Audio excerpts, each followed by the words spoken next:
Hello friends, আবার চলে এলাম আবার একটা নতুন রেসিপি নিয়ে। তো আমার চ্যানেলে সবাইকে ওয়েলকাম। আমি পুতুল চলে এসেছি আমি আবার একটা রেসিপি নিয়ে। তো আমি আজকে একটা রেসিপি নয়, দুটো রেসিপি করে দেখাবো। দেখুন তাহলে আজকে রেসিপিটি। আমি এখানে এক কাপ আমি বেসন নিয়ে নিয়েছি, হাফ কাপ আমি ময়দা, হাফ কাপ চালের গুঁড়ো, এখানে লবণ দিয়ে দিলাম স্বাদ অনুসার, আর হাফ চামচ আমি দিয়ে দিলাম একটু বেকিং সোডা। এখানে দিয়ে দিচ্ছি কালো জিরে আর চিলি ফ্লেক্স।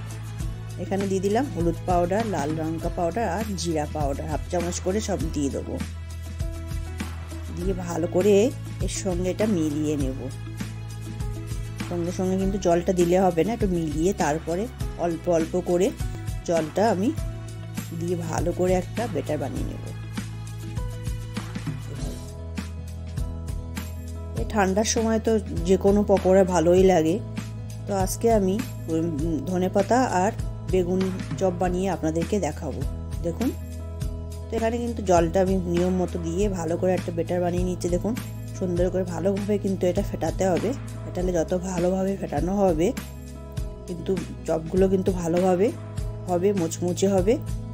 দেখুন, এইভাবে আমি ফেটতে থাকছি, আর কিন্তু বেশি পাতলা করলে হবে না, আর বেশি ঘন করলেও হবে না, একটু মিডিয়াম রাখতে হবে। এইভাবে আমি ভালো করে ফেটিয়ে একটা সুন্দর একটা ব্যাটার বানিয়ে নেব।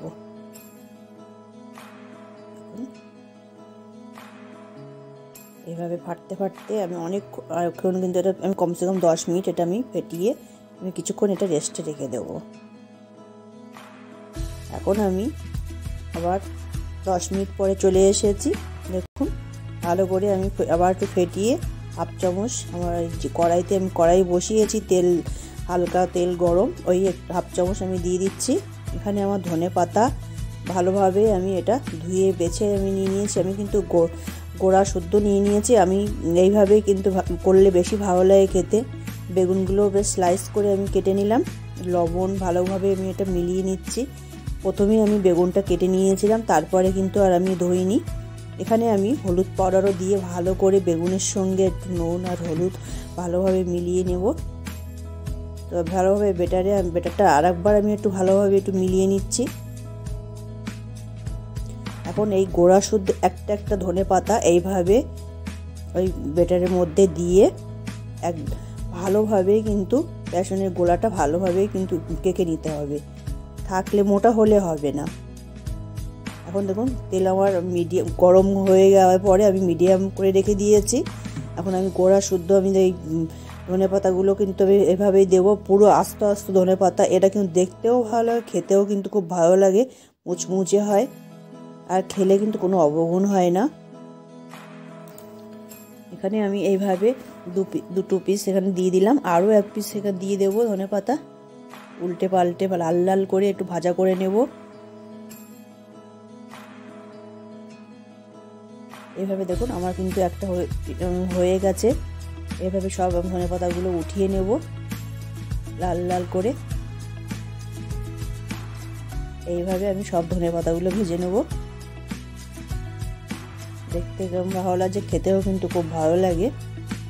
আশা করি একবার আমার মতো করে আপনারা বানিয়ে দেখবেন। হালকা ব্যাটার, গোলাটা কিন্তু হালকা হলে হবে না, মোটা হলেও হবে না, এটা কিন্তু খেয়াল করতে হবে। এইভাবে আমি সবগুলো ভেজে নেব।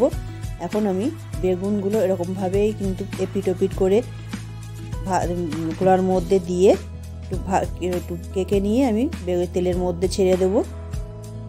আমার কিন্তু গ্যাসটা কিন্তু একদমই মিডিয়াম আঁচে আছে।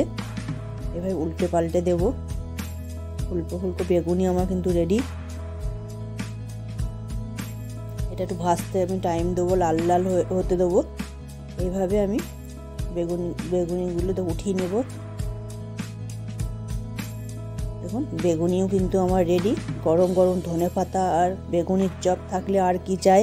সন্ধ্যেবেলার স্ন্যাক্সে বলুন, ডালের সঙ্গে বলুন, সবটাই কিন্তু চলে যাবে। ভালো লাগলে অবশ্যই আমার পাশে থাকবেন।